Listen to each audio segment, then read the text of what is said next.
بسم الله والصلاة والسلام على رسول الله. ازيكم يا حبايبي، عاملين ايه؟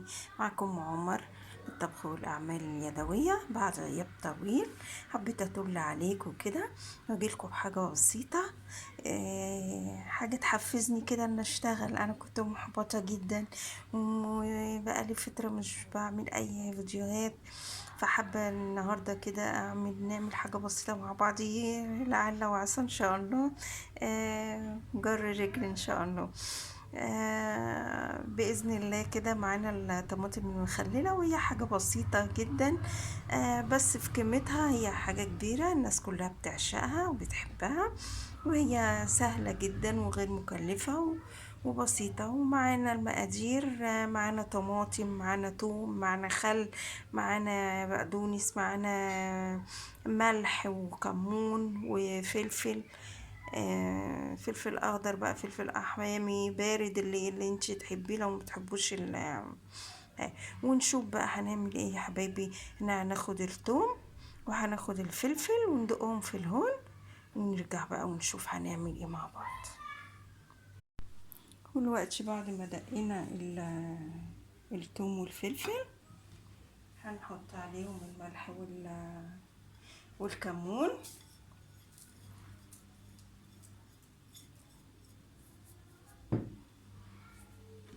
وطبعا الخل،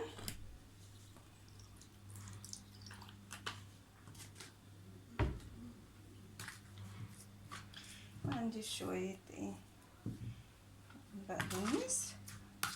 بقدونس كزبرة اللي عندك حطيه، وهنمكن كده. وبعدين ناخد الطماطم نخلطها بقى، هنخلطها بالشكل ده، نقسمها كده نصين، ونشيل القمع دوت بالشكل ده، عشان ده مش بيبقى حلو ابدا، طبعا مكان المبيدات اللي بيرشوها. وبعد ما خدناها نصين هناخدها نصين كمان بالشكل ده،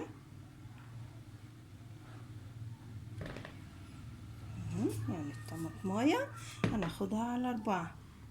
وفي ناس بتخليها سليمة كده وتعملها حلقات كده وهي سليمة، وفي ناس بتعملها برضو 4 وهي سليمة، وهي يعني ماسكة ببعضها، يعني يشقوها كده ويشقوها كده ويحشوها وهي زي ما هي كده.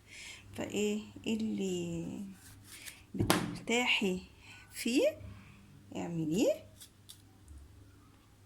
واللي يناسب بيتك واولادك. وطبعا قلنا الطريقة ما هياش صعبة، الطريقة سهلة جدا زي ما شايفين كده اهو. هنخلط بالشكل ده.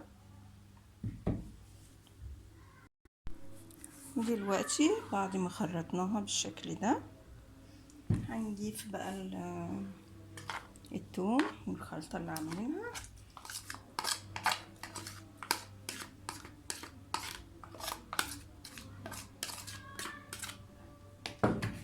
نقلبها بقى ونركنها بقى شوية كده. ويا سلام بقى جنب اي حاجة بقى، جنب بطاطس محمرة، جنب فول، جنب قرنبيط، جنب بصوا جنب اي اكل حطيه. يا سلام. نجيب الطبق بقى اللي هنحطها فيه،